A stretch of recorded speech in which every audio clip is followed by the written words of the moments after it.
Every morning, Sam the tabby sat by the window, watching birds.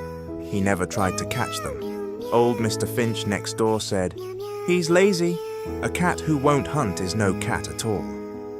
I watched Sam for weeks, still as a stone, eyes sharp, tail still. Then one cold dawn, a sparrow fell from the sky, stunned.